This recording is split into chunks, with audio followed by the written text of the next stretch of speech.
Om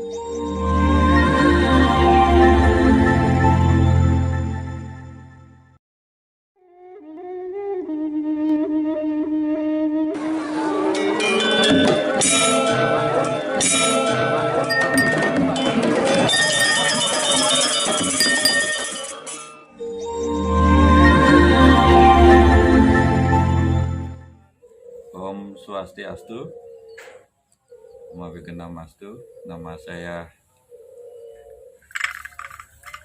Juru Mangku Dwi Ananta Boga Amerta. Setelah saya di Winten, yang sebelumnya nama saya adalah Edi Sulikan Oro, yang notabene saya adalah keturunan atau bersukukan, saya suku Jawa yang berdomisili di Bali, yang kebetulan orang tua saya dua-duanya adalah dari Muslim, dan kelahiran saya ada di Bali juga, di Singaraja tepatnya. Singkat cerita dari perjalanan saya jadi masuk Hindu disebabkan oleh perkawinan atau pernikahan dengan istri saya, Juru Mangku Sri Ananta Boga Amerta, yang dalam bungkusan kepepangkuannya sebelumnya adalah Nimade Artini, yang asalnya dari Banjar, Dharma Tiaga, Desa Belah Batu, Kabupaten Gianyar. Ketemu jodoh tahun 96.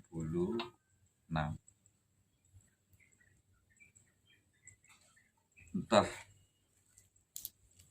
apa yang menyebabkan, mungkin salah satunya karena jodoh, atau mungkin bahasa Balinya pejatuh karma.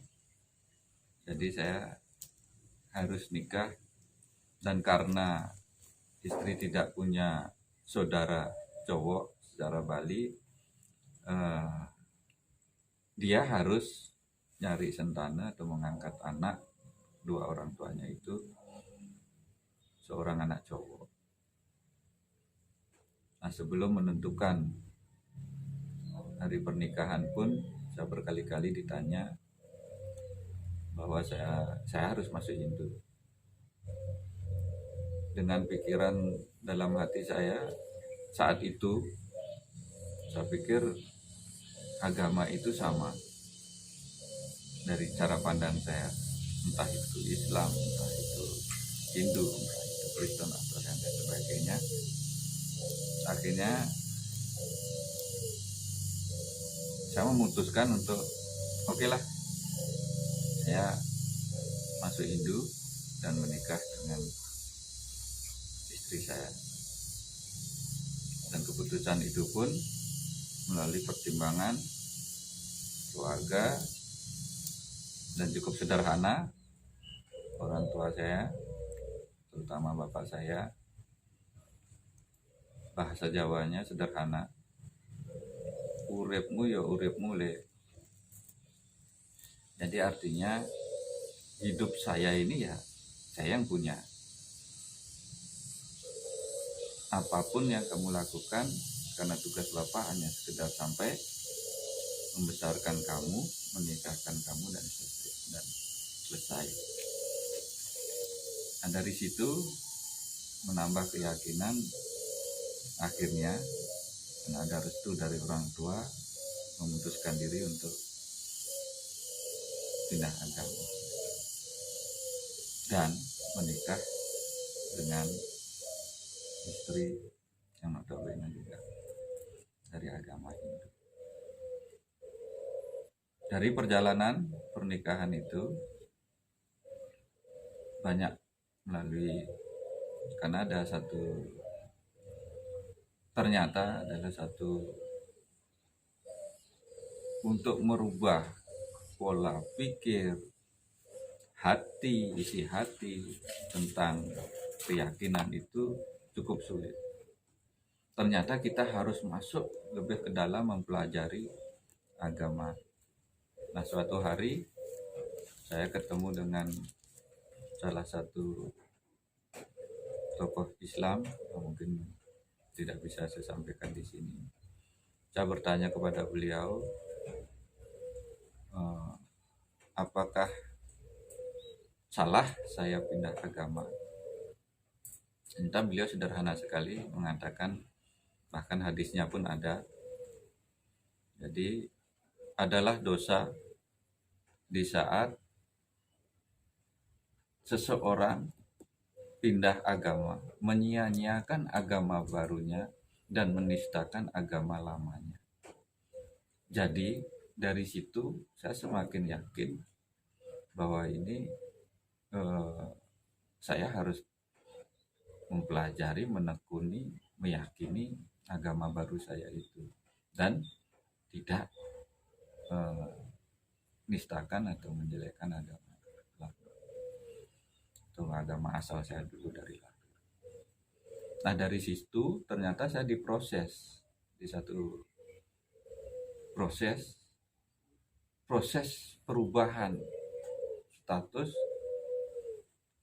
dengan yang disebut upacara Sudi Widani.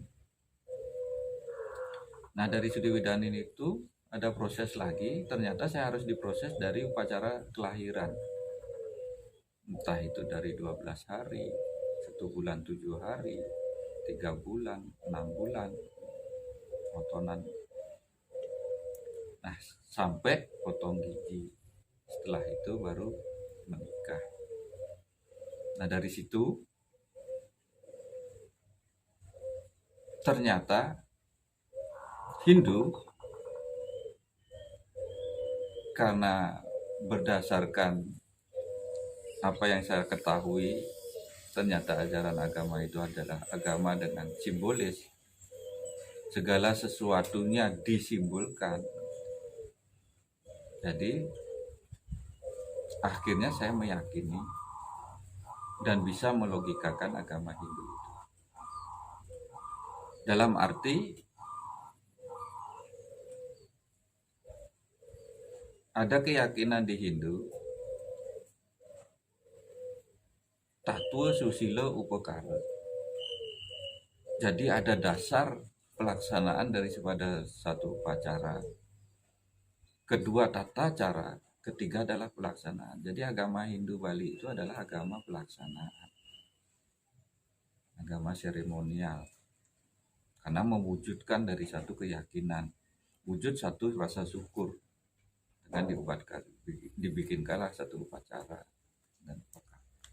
Nah, dari situ dengan perjalanan itu, dengan penggalian belajar itu, suatu hari ada pertanyaan, kenapa saya harus jadi mangku, kenapa harus jadi, ada proses peningkatan spiritual untuk menjadi pemangku. Di Bali dikenal dengan skala, niskala, alam nyata dan alam gaib. Alam nyata kita, kegiatan kita, dan kita meyakini di Bali bahwa ada alam penggerak kita, sama dengan tubuh dengan rohnya. Nah, niskala itu adalah roh itu sekali. Skala itu adalah tubuh kita ini. Dari situ suatu hari, cerita singkat saya suatu hari ke Jawa, karena ada tradisi setiap tahun tetap menghormati apa ajaran leluhur saya. Jadi setiap bulan menjelang bulan puasa, saya pasti pulang ke Jawa untuk nyekar ke kuburan atau makam leluhur-leluhur saya, mbah-mbah buyut saya. Dan itu saya lakukan setiap tahun. Kalaupun tidak di menjelang bulan puasa, biasanya menjelang Idul Fitri atau hari raya. Nah, suatu hari ada hal mungkin agak bicara mistis, ya saya bilang niskala.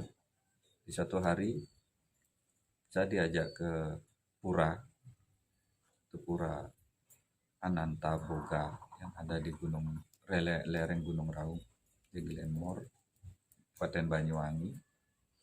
Nah di situ saya mengalami suatu yang tidak pernah terbayangkan dari dulu, bahkan di Islam mungkin barangkali tidak meyakini tentang adanya orang kesurupan atau kerasukan atau apapun itu, yang tiba-tiba bahasa pikiran saya itu berubah dengan tubuh ini seolah-olah ada yang memasuki dengan bicara bahasa-bahasa yang saya juga tidak mengerti, dan kebetulan saya juga mengajak salah seorang pemangku, dan romo mangkunya di situ berusaha untuk menyadarkan. Setelah itu saya bertanya pada pemangku apa yang terjadi pada diri saya. Ternyata tidak mendapat respon jawaban yang saya tidak bisa melogikakan itu gitu. Dan saya pun masih penasaran dengan apa yang terjadi pada tubuh saya. Habis itu pindah ke Pura Bukit Amerta di Desa Karangdoro, Kecamatan Tegalsari, Banyuwangi juga. Di situ aja kejadian unik lagi. Saya kesurupan lagi, dan kesurupannya itu cukup unik. Kesurupan, tiba-tiba saya kesurupan minta genta, dan romo mangku di Pura Bukit Amerta,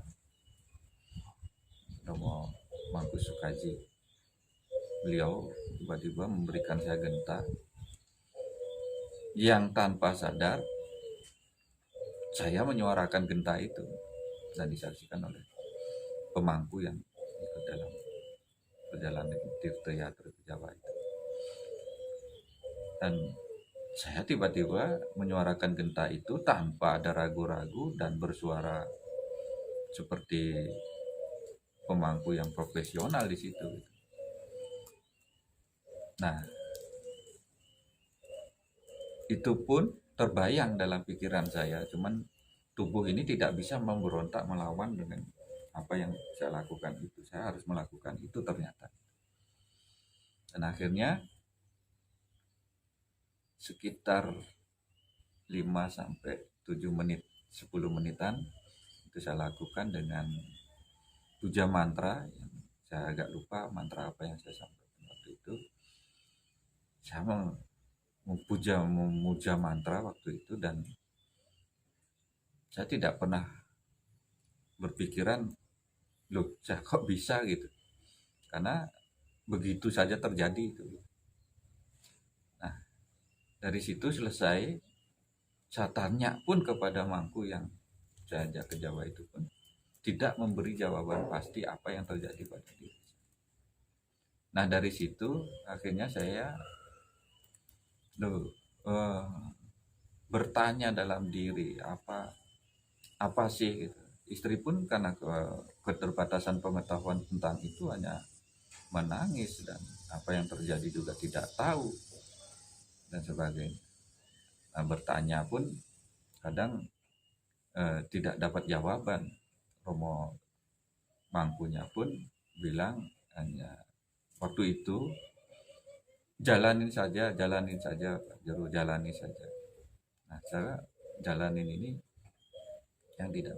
Nah akhirnya pulang ke Bali, sampai di Bali terjadi lagi hal seperti itu, yang mungkin ini agak sedikit mistis.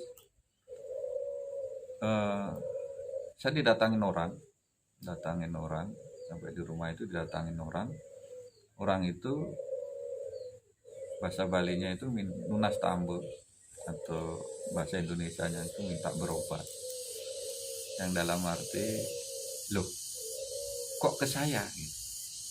Jadi, kok ke saya ini. Nah di situ akhirnya dengan tiba-tiba entah siapa yang menggerakkan tubuh saya ini, saya tiba-tiba bibir saya juga mengucapkan bahwa Anda ini sakitnya seperti ini. Terus dan itu berjalan beberapa waktu. Nah, kalau saya bilang ada pawisik, mungkin di zaman sekarang agak apa ya, nggak mungkin, atau masa sih gitu. Tapi saya mengalami itu, saya harus mewinten. Nah, mewinten dalam arti yang dalam posisi, maksudnya yang dalam posisi saya tidak mengerti itu gitu. Apa itu mewinten, apa itu membersih, dan terngiang di telinga selalu seperti itu. Nah, akhirnya saya bertanya pada keluarga, pada teman, pada beberapa pemangku, mewinten itu adalah membersihkan, menyucikan, atau meningkatkan kespiritualan. Nah, akhirnya suatu hari dengan rembukan keluarga, dengan pertimbangan teman-teman, bahwa saya ini harus mewinten. Saya disuruh bertanya kepada yang berkompeten, di sini adalah pendeta atau pedanda kesulinggit. Nah, di saat itu karena di dalam pikiran saya harus diwinten oleh dukuh. Saya bingung, dukuh ini siapa? Di suatu hari di televisi, di stasiun TV, ada Dharma Wacana Ida Pandita Dukuh Acarya Daksa. Nah, muncul dukuh di situ, dan ada Pandita, berarti ini seorang pendeta. Saya rembuk dengan keluarga, saya coba bertanya, dan kebetulan alamatnya saya sudah tahu. Hanya memberanikan diri untuk tampil atau menghadap beliau dan bertanya saya bahwa mau mewinten di Purnama Kapat, di Purnama Ning Kapat. Jadi saya lakukan itu.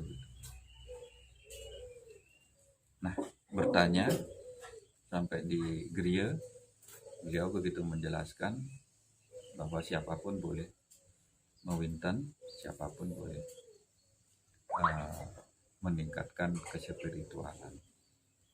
Nah, dari situ akhirnya dengan rembukan keluarga, dengan keterbatasan sesuatu dan sebagainya, dan beliau begitu luar biasa memberikan pemahaman di depan Ida Dukuh Acarya Daksa, Padukuhan Samyanga Penate, memberikan pemahaman kepada saya yang cukup luar biasa. Dan akhirnya saya meyakini itu, karena ini tuntutan di skala, akhirnya saya menjalankan itu dengan restu, entah itu kedua orang tua saya ataupun dari restu mertua atau orang tua baru saya. Jadi dengan itu akhirnya kita melaksanakan pewintenan. Akhirnya yang disahkan oleh desa Pekraman, disaksikan oleh desa Pekraman, dan akhirnya disetujui atau disahkan dan disobiahkan atau disiarkan kepada warga wilayah desa Pekraman saya, Batuk. Dan akhirnya saya menyandang mangku Pinandita atau mangku tapakan, karena di situ dijelaskan oleh, kebetulan waktu itu yang mengisi Dharma Wacana di pewintenan saya itu Pinandita DRS Ketut Pastike. Beliau salah satu anggota PHDI Provinsi Bali. Di situ beliau menjelaskan jenis-jenis kepemangkuan, dan akhirnya dipahami oleh warga di desa Pekraman saya. Nah dari situ akhirnya ada pesan yang cukup luar biasa yang bagi saya yang cukup berat sebenarnya dari ide Pandita Dukuh Acarya Daksa di saat itu. Kalau sudah mewinten, wajiblah hukumnya untuk belajar tentang keagamaan. Nah dari situ mulailah saya, dan kebetulan juga Pinandita Pasak Swastika, saya anggap senior saya, beliau yang memberi support, semangat dan sebagainya, dan bahkan beberapa teman-teman masuk, salah satunya ada Jungko Bres yang dari Sabo yang dulu sering kita ajak berdiskusi atau sharing tentang agama. Nah dari situ memperkuat keyakinan untuk mempelajari Hindu dan memfungsionalkan diri sebagai pemangku atau pinanggi. Nah dari situlah akhirnya sampai sekarang Astungkara bahasa kita di Hindu, saya bisa melaksanakan tugas-tugas dan fungsional saya sebagai Jeroman.